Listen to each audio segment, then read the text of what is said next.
Eclipse worshipers. We are not to worship the host of heaven. This is Deuteronomy chapter 4, verses 14 to 19. Moshe urges the Israelites to obey and avoid idols. Verse 14. And the Lord Yahweh, Bahashem Yahushai, commanded me at that time to teach you statutes and judgments, that ye might do them in the land whither ye go over to possess it.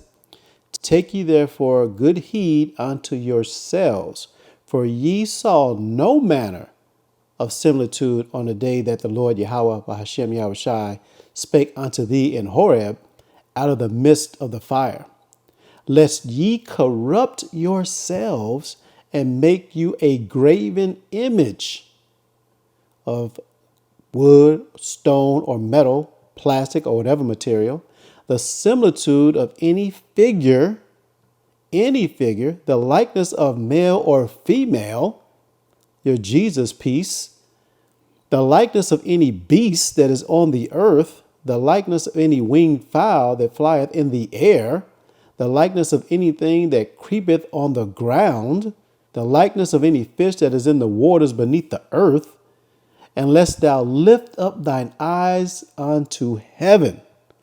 And when thou seest the sun and the moon and the stars, even all the host of heaven, shouldst be driven to worship them and serve them, which the Lord Yahweh thy power have divided unto all nations, that is, the Gentiles and the heathen, under the whole heaven, which is here upon the earth, that is given to the Gentiles to worship. Now, given the sense, what we understand from the scripture is the heathen or Gentiles were not given the Lord Yahweh Bahashem Yahushai, the Creator, to worship, but to worship his creation or creations. They were led away by the Lord Yahweh Bahashem Yahushai for his purposes to be accomplished between a chosen people and the world of the heathen and Gentiles.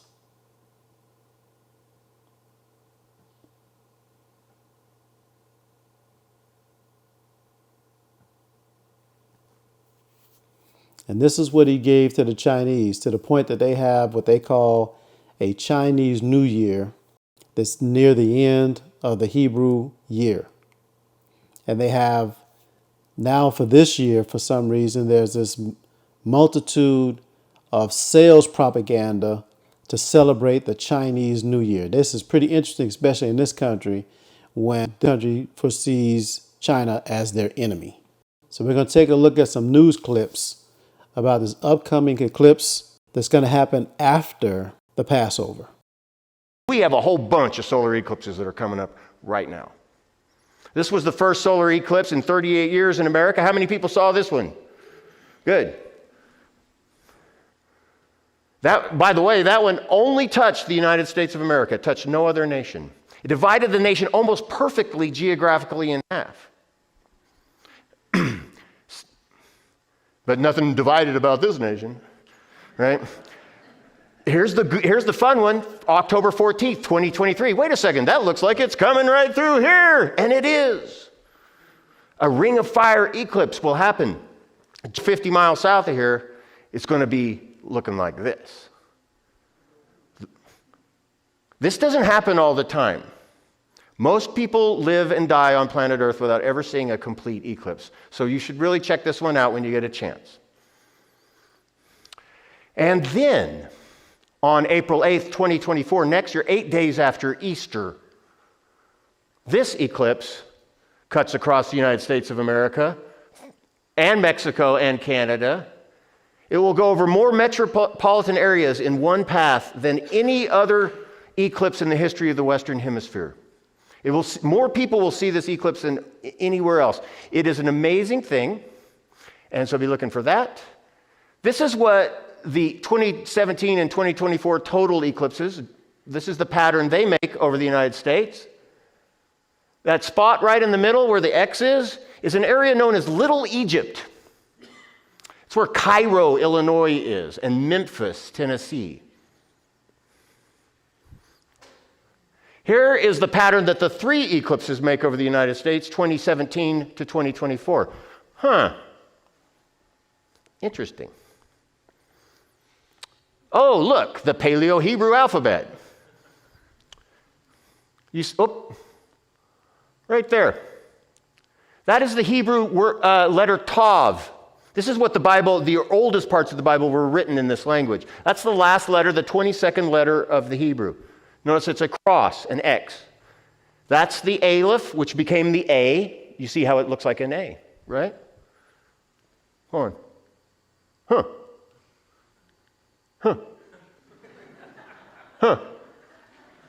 I am the Alpha and the Omega.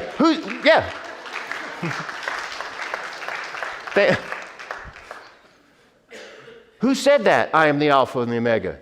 Danny. Who said it? Jesus. You know it. Are you ready? The hype is building. The 2024 Great American Eclipse is on the horizon. April 8th, 2024. We are going to have a path of totality going across the United States, spanning 13 states. So that's this line right here, starting in Mexico, exiting off towards the northeast out of Maine. But most of the United States will at least see a partial solar eclipse. As for the Charlotte area, the Carolinas, it's going to be anywhere from about a 70 to an 85% partial eclipse. There's a lot of big cities that are going to be in the path of totality, and it's rare to have an event like this affect such a big area of the United States, and we're not going to have another one of these for decades to come of this magnitude. So this is including places like Waco, Fort Worth, Dallas, Texas, then moving into Arkansas, Hot Springs. We have Little Rock that's going to be right in the total path. A lot of big cities here. Then moving into Illinois, this is going to happen around 3 o'clock in the afternoon. Indianapolis is going to be affected by this. And then you have Dayton, Ohio, and then Toledo's going to just touch it. Columbus is just on the outskirts, similar to what Charlotte was back in 2017. Cleveland right in the mass of that. You can see it over Lake Erie, Buffalo, New York, Rochester, and then eventually Burlington, Vermont is going to see this in the northern part of Maine before it exits out into New Brunswick, Canada. This is going to be a big time event, so if you want to see it in person, you're only going to see a partial eclipse here in the Charlotte area, but any one of those spots I just showed you, that's where you can see the show. As for Charlotte, when's the next time that we are going to be in the path of totality? Well, start eating your vegetables. Next time Charlotte is going to have a total eclipse over the Queen City, May 2078. Take care and happy eclipse watching, everyone, and don't look directly at the sun unless you have special glasses. We're also going to take a look at an article where you're going to see who the Gentiles, the heathen, these pagans are. Who are these people? They are who we know they are. Al Jazeera, quote, "A new beginning, pagans celebrate total solar eclipse." While Americans gazed in wonder as the moon blotted out the sun, pagans marked the occasion in their own unique way.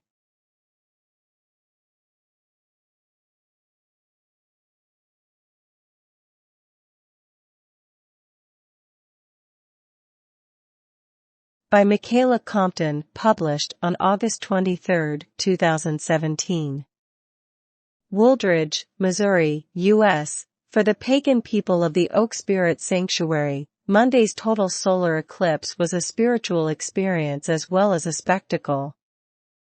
Located in the Bible Belt of the United States, the Oak Spirit Sanctuary is one of the largest spaces for pagan practice in mid-Missouri. Those who practice pagan worship are a small minority and are often fearful of judgments and repercussions due to misconceptions over their rituals and beliefs. Pagan beliefs focus on human relationships with the earth. Nature and the seasons have significance. In pagan worship, a solar eclipse is seen as the union of the sun and the moon. Pagans call on those who witness the solar eclipse to look into the dark parts of themselves. The sanctuary drew hundreds of campers due to the unique nature of their events, as well as their location. Wooldridge is on the path of totality and, as a rural area, is far from light pollution. Pagans believe eclipses are times for communing with their gods and goddesses, due to heightened energy during such a rare cosmic event. A solar eclipse represents a time for personal transformation, as well as transformation for the world at large. To pagans, the solar eclipse is seen as a new beginning and a sign of growth. Pagans gather in a circle around a fire, before a thelemic ritual, to Nut, the goddess of the sky.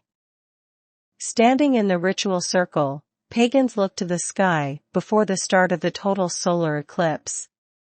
P.J. Kemper points to a drawing in honor of the eclipse. Each element represents the eclipse or an element of spirituality. P.J. Kemper is an artist and self-identifies as a burner. Burners follow a lifestyle relating to Burning Man, traveling and creating art and music wherever they go. Frater Dominion meditates in preparation for the total solar eclipse. Rachel Hermes, Holly Hermes, and Johnny Carcaz lay in the meadow to view the eclipse. The group came from Kansas State. Don Brewer and Patrick Bollinger drum as the solar eclipse gets closer to reaching totality. Phoenix Norton raises her arms to the sky and sings as the sun reaches closer to the point of totality. Priestess Carrie Lynn sings and dances in celebration and praise before the eclipse reaches totality. Carrie Lynn embraces Nicole Blank moments before the eclipse reaches totality. Nicole Blank as the sun completely disappears behind the moon. Blank describes herself as an eclectic witch. Blank describes herself as an eclectic witch, as she does not subscribe to a specific doctrine. From left, River Higginbotham, Lisa Bruce, Kendall Gravitt and Bryant Beek stare in awe at the sun after witnessing totality. They have been involved with the sanctuary since 1991.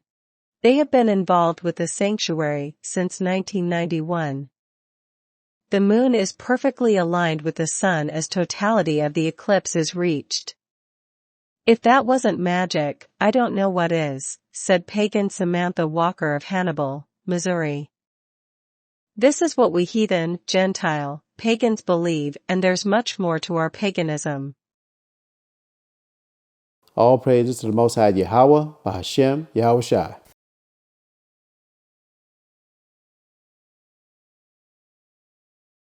All praises to the Most High Yahweh, Bahashem, Yahushai.